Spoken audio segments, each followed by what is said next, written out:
Avis vascular centre మన దేశంలోనే the best varicose vein hospital.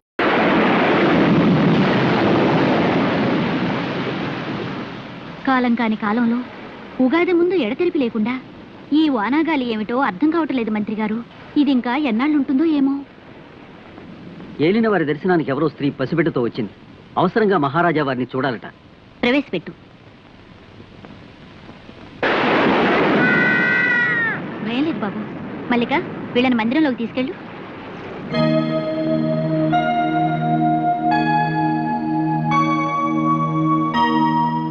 ఎవరమ్మా నువ్వు?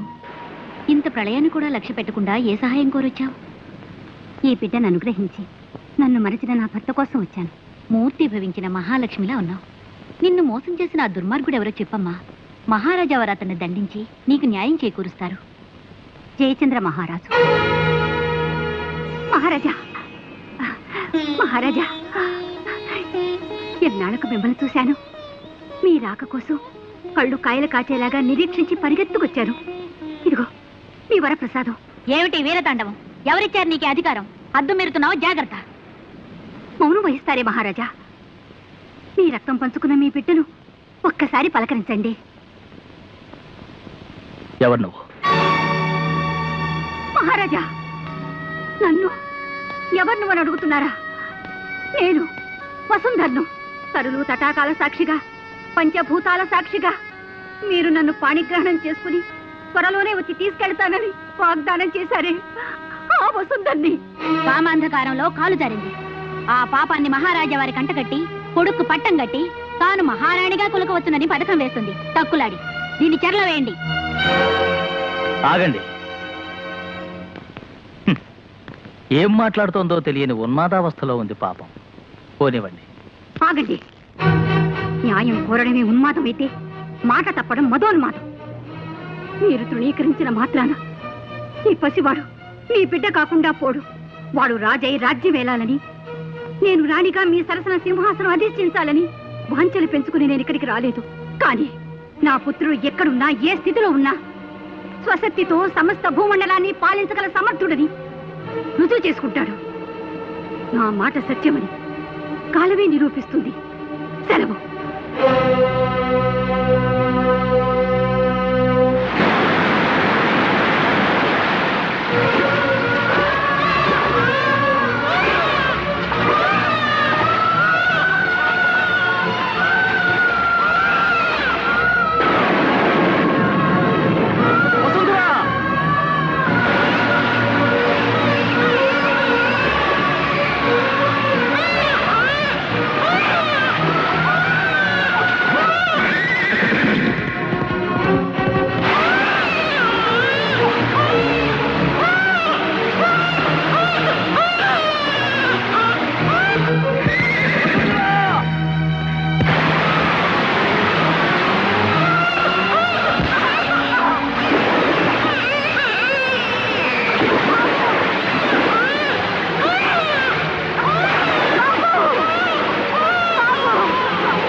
గురుదేవా, గురుదేవా, ఎవరో ఆడపడుచు నదిలో కొట్టుకొచ్చింది. అపస్మారక స్థితిలో ఉంటే ఆశ్రమానికి చేర్చాం.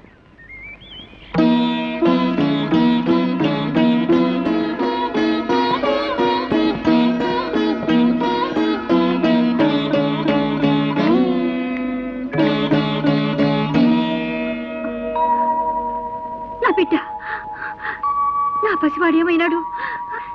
నేను ఇక్కడికి ఎలా వచ్చాను? నీవు జమదగ్ని మహాముని ఆశ్రమంలో ఉన్నావు తల్లి. స్వామి, స్వామి, స్వామి, మీరే నాకు దిక్కు. ముక్కు పచ్చలాడని నా బిడ్డ నాకు దక్కేలా చూడండి స్వామి.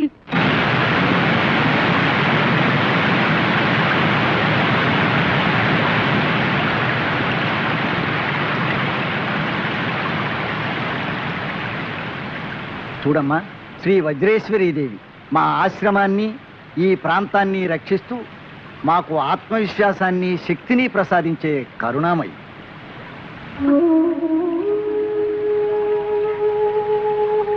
ఈయన బాంధవి, నా పసివాడు ఎక్కడున్నాడు, ఏ స్థితిలో ఉన్నాడు? నేను వెళ్ళి వెతుకుతాను. దారి చూపించమ్మా. ఆవేశపడకు తల్లి. నీ బాలుడు ఎక్కడున్నాడని వెతకగలవు. ఆ దైవం మీద భారం వేసి నిరీక్షించు. సమయం వచ్చినప్పుడు ఆ దేవతే నీకు దారి చూపుతుంది. నా బాలుడు జీవించి ఉండకపోతే నాకు మాత్రం ఎందుకు స్వామి ఈ జీవితం? సెలవేయండి. నా పసికందులు వెతుక్కుంటూ పెడతాను. కనిపించకపోతే నేను కనిపించకుండానే పోతాను. అధైర్యపడకు తల్లి.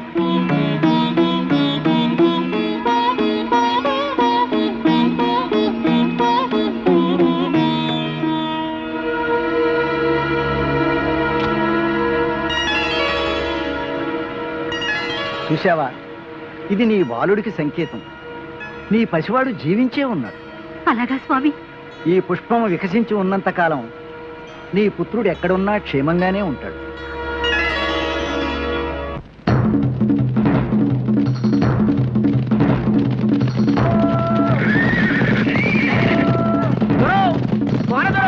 నదిలో బిడ్డ దొరికినాడు. నదిలో బిడ్డ దొరికినాడు దొరా. కోనరాడు, ఇడుగో నదిలో దొరికిన బిడ్డ. దోన్లో పడుకొని నవ్వుతూ నదిలో కొట్టుకొచ్చాడమ్మా. ఆ దేవుడు నదికి ఇచ్చినాడో, నది మనకి ఇచ్చినది. ఇవాళ ఉగాది పబ్బన్నాడు మన కోనకి పాప రావటం శుభసూచకం. ఏం భర్త? అవును బారయ్య, ఈ పెద్దోడిని చేసి సాముగరడీలు కత్తి యుద్ధాలు చెప్పించాలో. ఐదారులే. వీడికి మన భాష యాస రాకుండా మంచి గురువుని చూసి చదువులు చెప్పించాలో. పండగ రోజు మన ఇంటి ఇజయం చేసినాడు కనుక ఈడి పేరు ఈజయ్యి. బాగుందో విజయ్. విజయ్కి విజయ్కి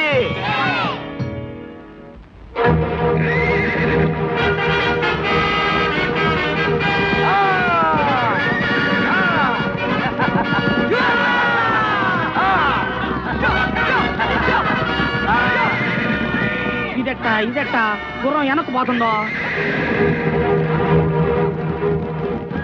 విజయ, నువ్వేం భయపడకు, నేను వస్తున్నా.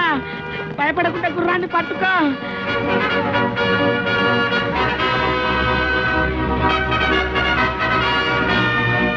ఈ అడవి గుర్రం, దాన్ని పట్టడం వీళ్ళ తరమా? అది అడవి గుర్రం గాని కొండ గుర్రం గాని మా విజయ తలుచుకుంటే చిటికలో పట్టేస్తాడు.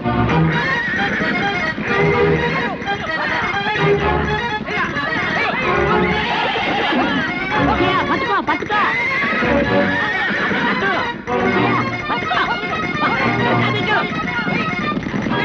ఆడు తీసి గిర్రున తిప్పి మెల్ల వేయాలో. సన్నట్లో నా మెళ్ళ కాదు.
అయినా ఏట్రా నువ్వు నీ సాగసాలు ఎంత చెప్పినా మానవు. శివురుగా సాగసాలు చేద్దని ఈడికా చెప్తున్నావు. విజయ, అడవి గుర్రాన్ని లొంగదీయటం అంటే అబ్బో నీకే చెల్లిందిరో. మన కోల్లో నిన్ను మించిన ఈరు లేడని మా లిరు చూసేసావు. ఆ గొప్పతనం అంతా మీదే నాన్న. మీరు అమ్మ నన్ను అలా పెంచారు. మరి నన్ను నిన్ను కనిపించారు గనక నువ్వు నాకంటే గొప్పడివి. సరేగా నిజయా, ఈ సంతోష సమయంలో ఏదన్నా కోరుకోరా తీరుతా. కోరిక? నాకేం కోరికలు ఉన్నాయి? కోరుకోరు. నాన్న అడుగుతా ఉంటే వద్దంటావేటో. నాన్న, మీరన్నది బాగున్నది, నేననేది బహు బాగున్నదని మీ చేత అనిపించమంటారా? చెప్పరా, చెప్పు. మీరే ఏదైనా కోరుకోండి. మీ కోరిక తీర్చడమే నా కోరిక. అయితే కోరుకుంటా చూడరా. ఈ ఈశాన్య దిక్కున అలా అలా వెళ్తుంటే ఓ పెద్ద అడవి ఉందంట. ఆ అడవిలో జలరుచ్చం ఉందంట. జలవృక్షమా? ఆ చెట్టు కొమ్మ నరిగితే నీళ్ళు వస్తాయంట. ఆ నీళ్లు తాగితే ఈ ముసల్తనం పోయి యవ్వనం వచ్చుద్దంట. ఆ నీళ్లు ఏంటి ఆ నీళ్ళు తాగి ఇంకో ఇతను కట్టుకుని ఊరేగుతావా? మన కోణ జనాభా పెరుగుద్ది. అలాగే ఇప్పుడే బయలుదేరుతాం. పద పండునా. ఆగండి ఆగండి, నిజంగా వెళ్తున్నారేంటి? మరి ఆయన యవ్వనంతుడు, నేను ముసిలిదాన్ని, ఏం బాగుంటదిరా? నాకు తెచ్చిపెట్టంటే గుక్కింది. ఎవరు కావాలి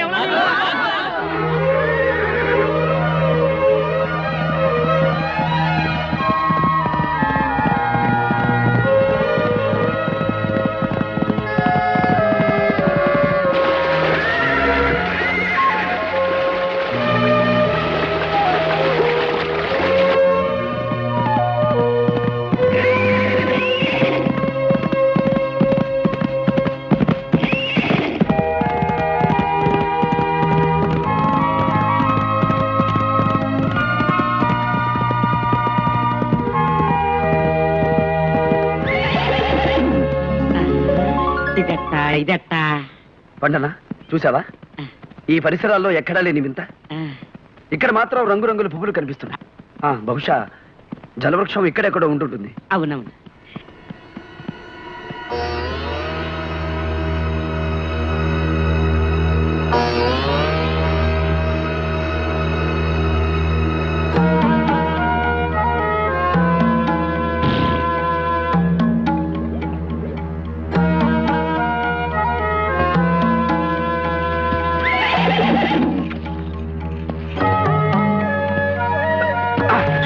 నమ్మద్దు నమ్మద్దు. పట్టుకో.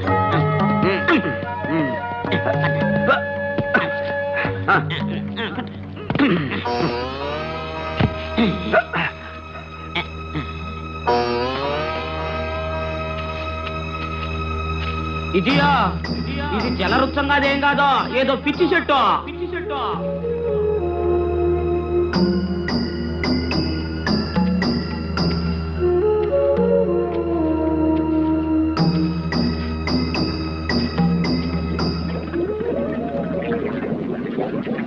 ఎక్కడి నుంచో నీళ్ళ శబ్దం వినిపిస్తుంది. ఇదియా లోపల నీళ్ళు గొడగొడగొడగొడగొడమంటున్నాయి. ఇదే జలవృత్తమా? ఇదట్టా జలవృత్తమా?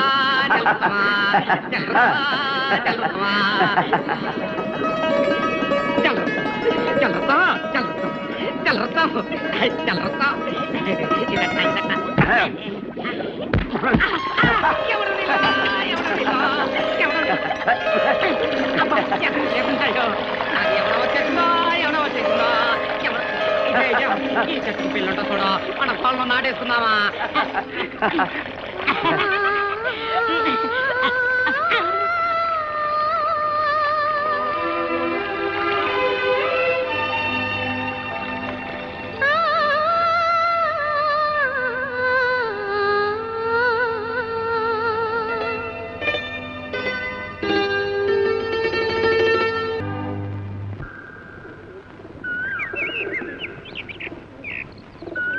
ఆహా, 1000 కొయ్యల మధుర గానం,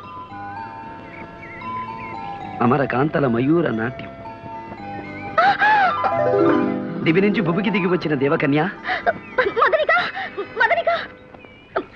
సుందరి. సుందరి ఎవరు? మా రాకుమారి వెంట పడుతున్నావు? నువ్వెవరో నా తమ్ముడు అటకాయితున్నావా? రా చెప్తా. రాకుమారి. ఎవరు నువ్వు? ఈ వనంలోకి ఎలా వచ్చావు? రాకుమారి.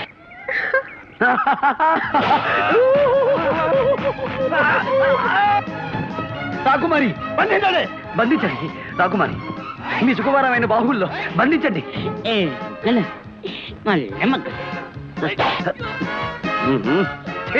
రాకుమారి.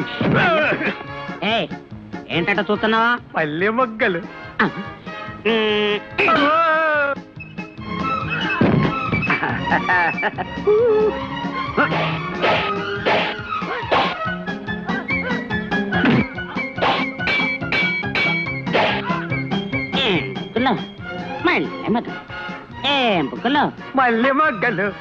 మళ్ళీ మొగ్గలు. మళ్ళీ వచ్చావా?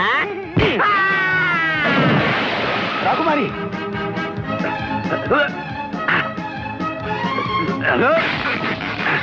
మదనిక మదనిక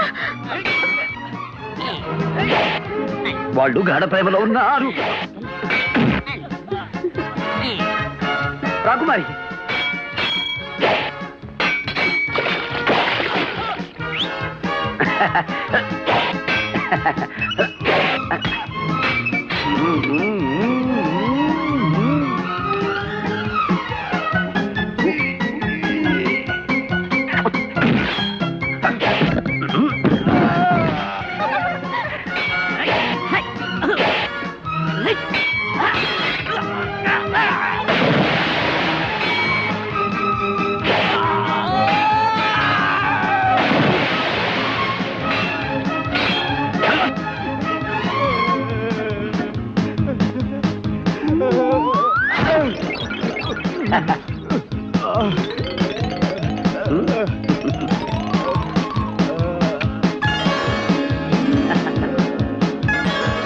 నీళ్ళలో దోస్తావా?